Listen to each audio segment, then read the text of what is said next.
Jean, où es-tu?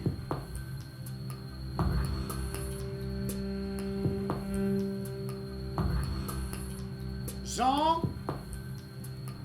Y a pas de boîte ici en bas pour toi non plus.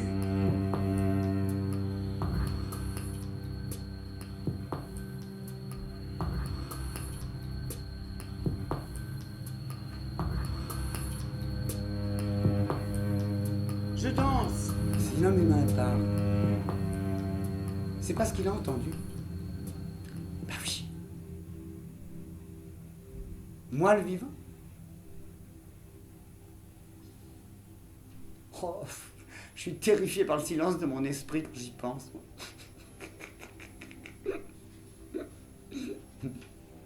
Enfin, quand j'y pense, cette souffrance et la joie. À la sortie d'autrui, le corps, c'est la mort qui nous échappe. Mais c'est à la sortie de la mort même qui s'en va. Alors vous dites oui, vous dites non. Hein? Notre corps et nous n'aimons pas vite. Oui.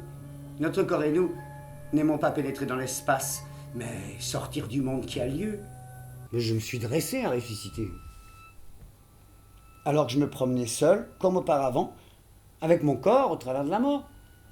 Lorsque j'entendis Dieu qui me dit « Le verbe de ce monde t'a vu et t'a fait ». Enfin, enfant d'outre-bref, qu'est-ce que Dieu? Eh bien, Henri Villez, il pense que... Mais on s'en fout! Valérie Musset, on s'en fout! Luc Perrineau, alors là, on se fout éperdument de ce que peut penser Luc Perrineau. Monsieur le prêtre ardent, dites-nous. Dites-nous ce qu'est Dieu. Mais qu'en pensait Grégoire d'Auxerre, Philibert Digne? Alors là, on s'en fout. Et Alexandre Dupéreux, on s'en fout. Et vous-même, vous en pensez quoi?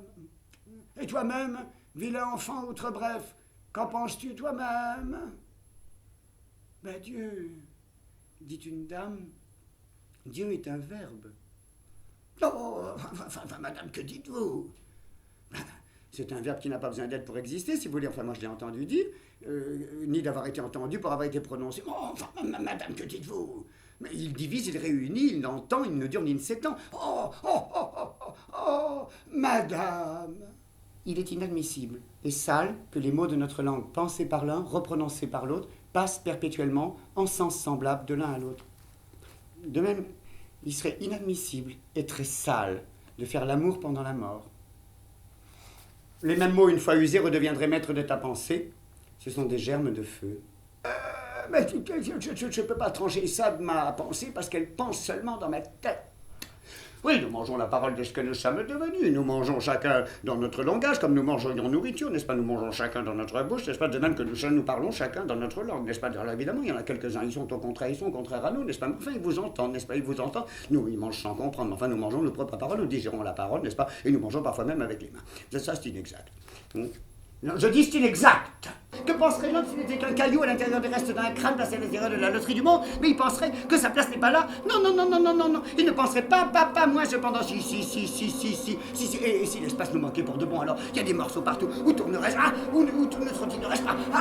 Où ne trottinerais-je pas? Et si on venait à manquer? Je suis votre président. Je m'adresse en mangeant aux mangeants. Je parle en mangeur à l'assemblée des mangés. Mettez-vous tous ces instants à la place du ventre. Alors, achetez du porc et mangez bon. Les meubles pour s'asseoir vont extrêmement bien. Voter la vie, c'est la même chose. Nous avons mangé le monde sans nous apercevoir que nous l'avions fini avant d'avoir tout vu. Et ici sur Terre, les uns mangent, les autres se désespèrent.